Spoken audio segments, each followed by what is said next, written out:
Bonjour.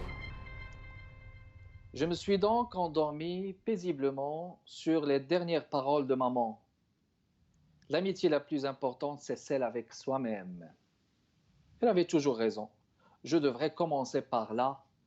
En sombrant dans les bras de Morphée, j'ai murmuré à moi-même, demain, tout commence. C'était un extrait de L'enfant derrière le miroir de Mariana Gelo-Baldé que nous avons le plaisir d'accueillir aujourd'hui chez Art et Lettres avec ici Télévision, mesdames et messieurs. Alors, Mariana Gelo-Baldé cumule plusieurs années d'expérience dans le domaine des arts de la scène, l'animation du groupe et l'accompagnement par le biais de l'action artistique. Amoureuse de l'expression culturelle, formée en art-thérapie, elle anime et produit du contenu sur le bien-être et la croissance personnelle afin de maximiser le capital humain de chacun. Ici Kamal Benkiran, Art et Lettres avec vous chez Ici Télévision, mesdames et messieurs. Mariana, bonjour. Bonjour Kamal. Ça fait plaisir de vous accueillir pour parler de ce beau livre que j'ai eu le plaisir de lire.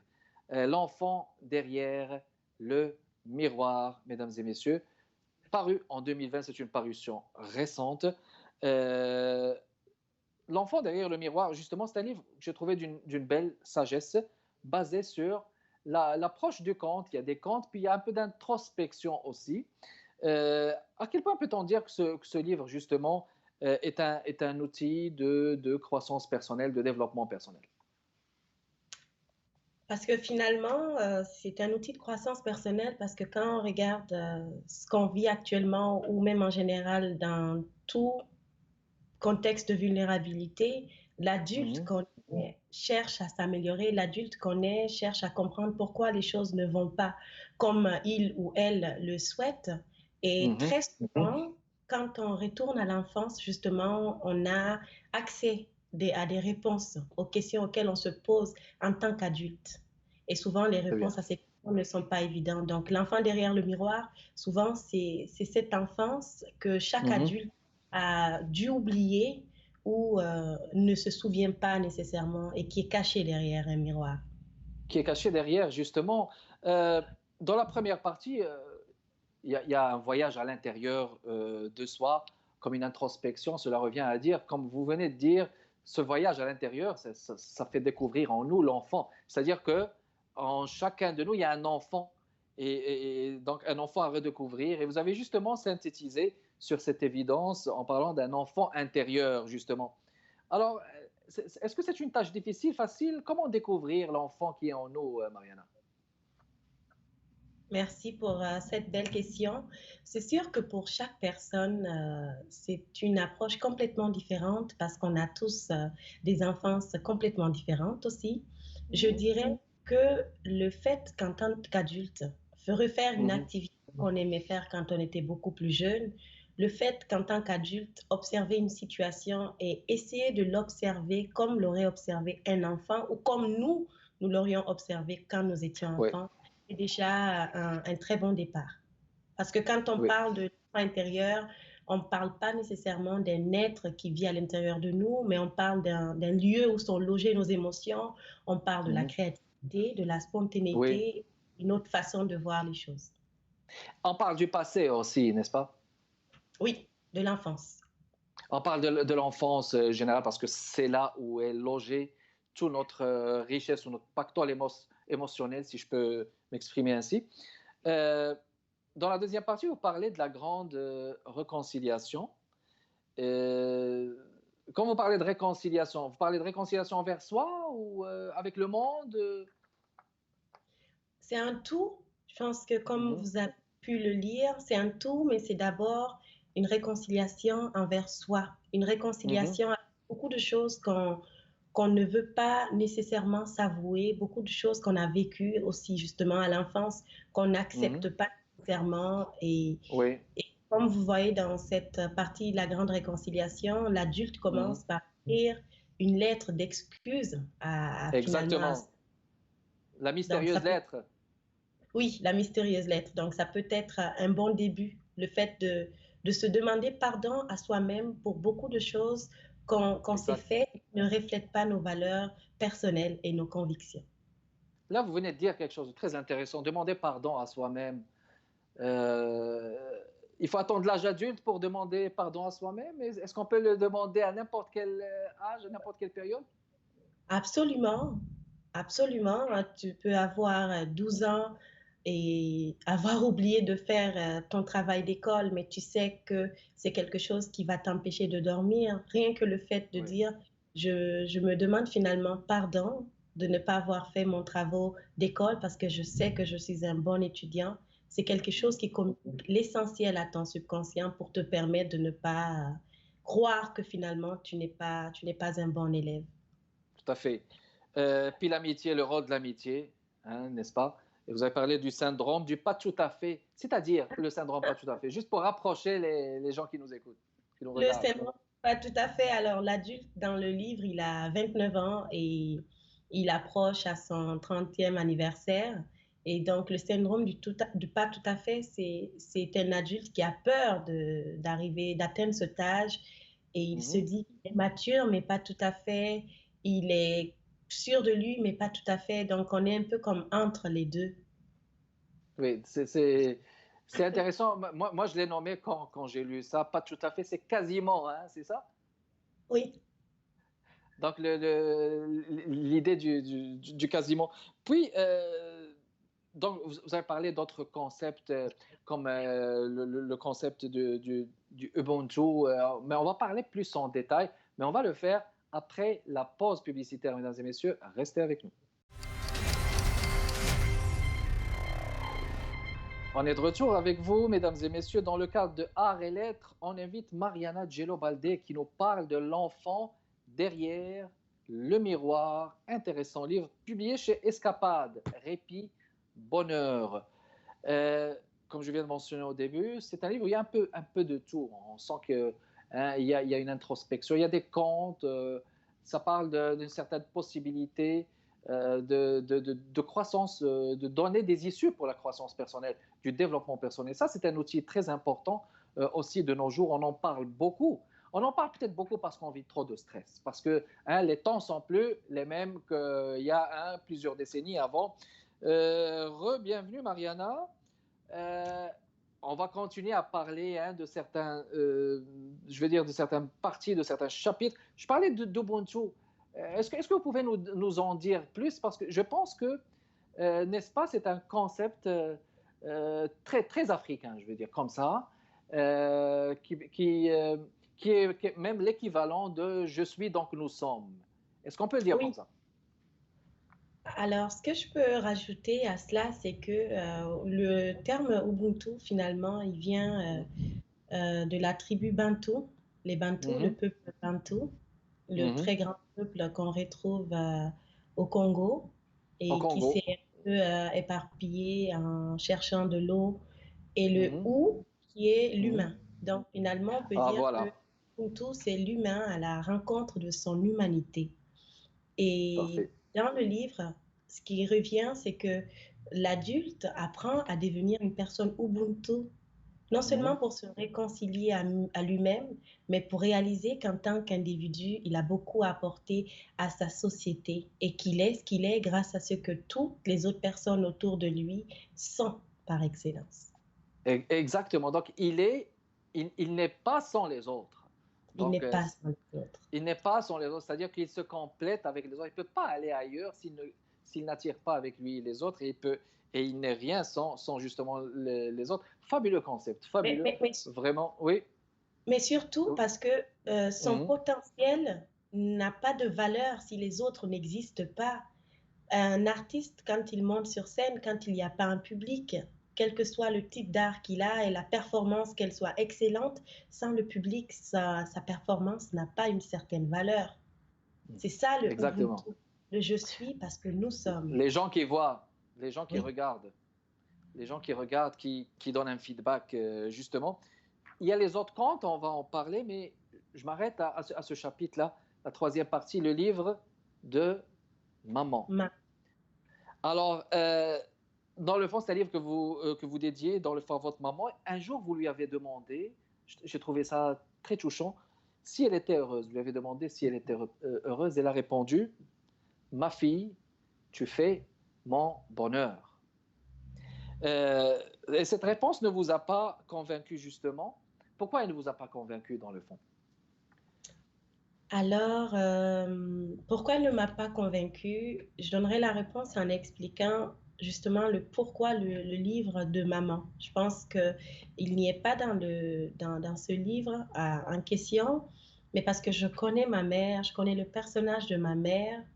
Et d'ailleurs, à l'âge de 6, 7 ans, je Mhm. découvre que ma mère ne sait pas lire en français et que c'est une des D'accord, raisons pour lesquelles elle n'est jamais venue dans les réunions de parents d'élèves. Et je découvre cela en lui demandant de m'aider à lire un livre de contes de Hansel et Gretel parce que j'avais une préparation de travail à faire à l'école. Et en la voyant pleurer, je lui dis que j'écrirais un livre de contes pour elle, un livre pour lui rendre hommage. Et elle, en échange, elle me promet qu'elle va apprendre à lire le français et qu'elle attendra ce livre-là. Donc, ça, c'est une petite partie qui fait en sorte que quand je demande à ma mère, est-ce que tu es heureuse et qu'elle dit que tu fais mon bonheur, je sais que derrière ça, il y a toute une réponse qu'elle ne et donne pas juste nécessairement. maintenant elle le sait, elle sait que vous avez écrit le livre. Oui, absolument. Elle ne Est-ce que l'a vous avez pas eu la discussion tant reçu. attendue? Vous avez eu Elle la ne l'a pas discussion encore tant... reçu. Ah, Elle ok, ne l'a pas d'accord. encore tenu dans ses Mhm, bras. mhm. J'espère que cela va se faire bientôt. Mais elle est très fière. Elle est très émue. Elle ne sait pas exactement ce qu'il y a à l'intérieur.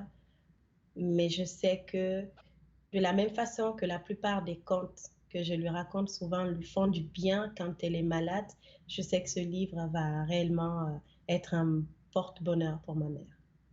Et elle va dire que vous êtes une fierté pour elle. Ainsi sont les parents, n'est-ce pas? Donc, de l'avoir honorée hein, par ce livre.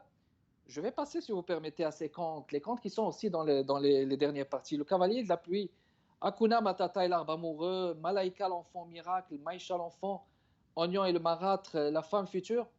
Ce sont tous des textes qui sont plus ou moins connus hein, pour ceux qui sont plus ou moins dans le conte universel. Est-ce qu'il y a une idée en commun que vous avez voulu transmettre à travers tous ces contes, Mariana? Déjà, j'aimerais préciser que ce sont des contes créés sur mesure. Mhm. C'est pas du tout des contes qu'on retrouve en Donc, Afrique traditionnelle. C'est des qui, sont, contes qui que, sont de votre plume, vous voulez dire? oui, exactement. D'accord, d'accord. Mhm. Pas non plus des contes que j'ai reçus de ma mère. C'est vraiment des contes où, où pour une fois, du Mhm. moins ce que moi j'ai pu lire jusqu'ici, tout peut avoir une valeur, pas uniquement les hommes, les animaux, même les objets, même les émotions, même les vêtements que portent les femmes ont Mhm. une valeur ajoutée, ont une personnalité, peuvent aussi être finalement le personnage principal du livre, Principal, comme oui. on le trouve dans La femme du futur, où c'est le vêtement que la femme porte qui finalement Mhm. s'avère être le héros de l'histoire parce qu'il veille sur la femme du début à la fin. Pourquoi Mhm. avoir utilisé ce style-là? Pourquoi avoir choisi de donner une valeur ou un rôle aux différents objets tels qu'un vêtement que peut porter une femme? Parce que chez Mhm. nous, en Afrique, quand j'ai grandi, quand j'observais ma mère, c'est en la voyant porter les différentes tenues ou en la voyant confectionner, par exemple, des tenues pour les voisins ou pour les personnes dans le quartier que j'apprenais à connaître ma mère. Pas lorsque elle parlait, mais plutôt lorsqu'elle utilisait une tenue. Donc, elle s'en servait et j'avais l'impression que j'apprenais encore plus à la connaître. Et aussi en tant qu'adulte vivant à Montréal, avec Mhm. beaucoup de choses qu'une jeune peut vivre dans une belle ville comme Montréal, parfois on est en manque de repères, parfois on se Oui. pose beaucoup de questions parce qu'on rencontre beaucoup de défis et d'enjeux. Et le premier réflexe est de se demander si cet objet pouvait me parler, qu'est-ce qu'il m'aurait dit? À ce Oui. moment-là, quand Oui. on donne un pouvoir à un objet pour que cet objet nous parle, il a encore Puisse beaucoup nous plus parler. à dire que ce qu'on aurait cru finalement. Excellent. Alors, on fait une pause publicitaire encore et on vous revient dans les prochaines minutes, mesdames et messieurs.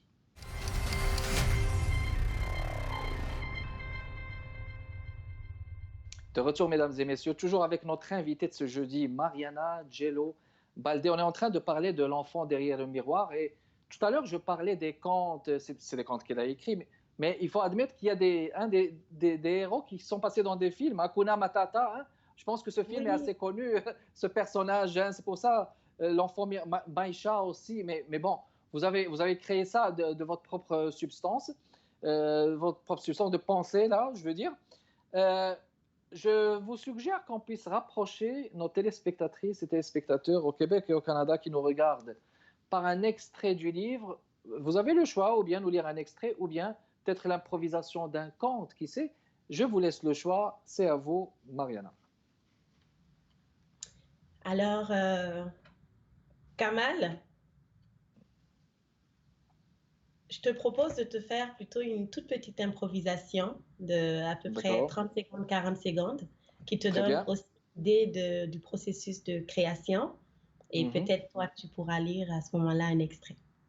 Donc, alors, Très bien. chez nous, en Afrique, en Guinée, et puis Mhm. un peu partout, on utilise une formule pour ouvrir le compte. Moi, j'ai Mhm. appris celui de Talio, et ceux qui Mhm. répondent, ceux qui écoutent l'histoire répondent Talateo.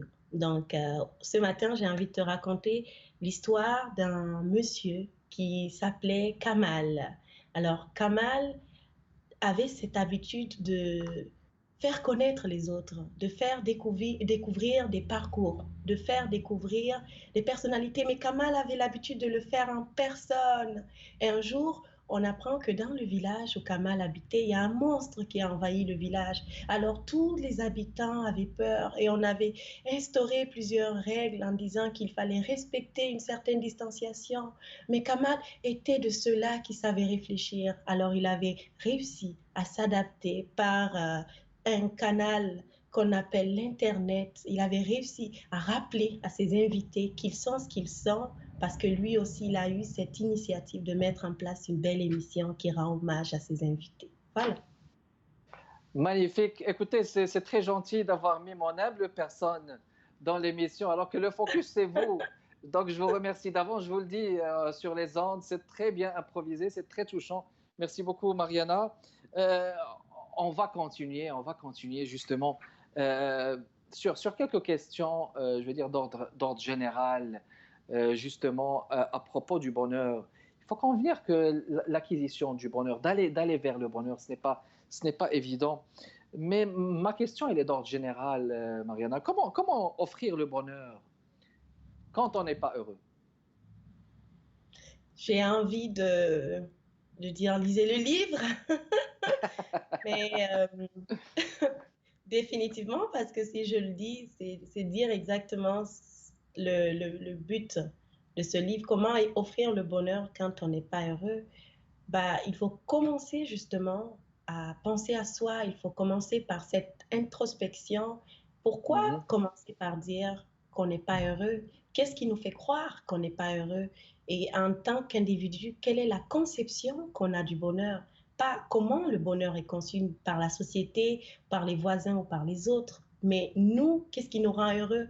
Donc, c'est différent et ça change d'un individu à une autre. Et à partir Ça de ce change selon les tempéraments, vous voulez dire, selon les selon caractères? les tempéraments. Je connais une amie qui dit souvent que le bonheur arrive à la bonne heure. Hmm. Et quand tu regardes un 24 heures dans la journée, c'est quoi la bonne heure pour toute personne? Elle est différente finalement. La conception, elle est différente, tout à fait. Et, et l'enfant derrière le miroir, est-il justement une source de bonheur? L'enfant derrière le miroir, pour moi, ça a été complètement une thérapie. Définitivement, parce que j'ai travaillé comme intervenante communautaire et à la fin Mhm. de mon mandat, j'étais très fatiguée, j'étais complètement épuisée et en tant qu'adulte, quand on arrive à cet état d'épuisement, on perd la créativité, on manque de spontanéité et le fait de créer un personnage comme l'enfant derrière le miroir, un enfant qui me rappelle l'essentiel, un enfant qui me rappelle pourquoi il faut sourire, à la vie, pourquoi il faut être finalement positif face à plusieurs situations, bah, finalement, moi, cet enfant a été non seulement le bonheur, mais une véritable source d'inspiration pour me rappeler qui j'étais, qui je suis et pourquoi je suis là. Et donc, il doit y avoir un message dans tout ce livre que vous avez voulu destiner aux gens qui ne nous ressemblent pas, qui ne vous ressemblent pas, qui ne me ressemblent pas, mais des gens différents. Il y a un message que vous avez voulu destiner sûrement. Dans chaque chapitre, dans chaque conte, il y a absolument un message pour quelle que soit la personne, quel que soit l'endroit où il habite dans ce monde, parce que comme vous avez pu le voir, la plupart des chapitres, ce sont des questions, et ce sont des questions que je pose au lecteur. Donc c'est sûr que c'est un livre à la fois pour rendre hommage à ma mère, mais c'est surtout un livre qui est un peu comme un miroir où les extraits de texte permettent au lecteur de se regarder, de se poser les bonnes questions et de prendre ce qui est l'essentiel pour lui. Excellent. Il reste 1 minute et je ne résiste pas à l'envie de vous redemander cette fois de nous lire un extrait de votre propre voix, de votre choix. Le livre est avec vous, je présume. La parole est à vous, donc c'est votre choix. Donc on va essayer d'aller avec 50 secondes si vous le voulez bien, Mariana. C'est à vous. Sous le soleil accablant, on pouvait entendre les craquements des branches au sol lorsqu'elle marchait. En chemin, elle s'était fait plein d'amis. Elle avait fait la connaissance d'un escargot du nom de Djadja. Ce dernier lui avait offert une séance de manicure pour la relaxer. La femme commençait à prendre plaisir dans son voyage qui devenait trop long et l'épuisait. Elle sentait que son enfant allait bientôt naître. Elle a donc décidé de mettre un terme à son aventure lorsqu'elle est arrivée au bord d'une falaise qui lui permettait de voir tout ce qu'elle avait décrit à son enfant jusque-là.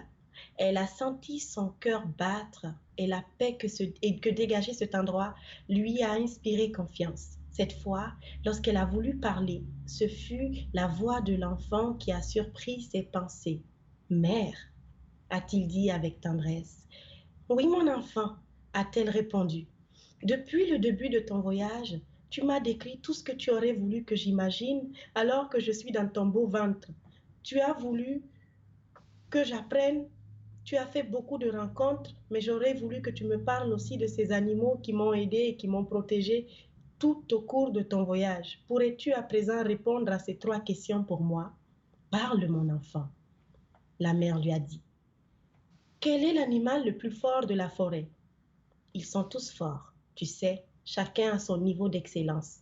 Mais cette fois, c'est le lion, mon enfant, car il n'a reculé devant aucun autre animal lorsqu'il était question de me défendre. Waouh! Le message est arrivé, la symbolique est là. Voyez-vous, c'est tout le temps qu'on avait pour cette émission. C'était un plaisir de vous avoir accueilli, Mariana.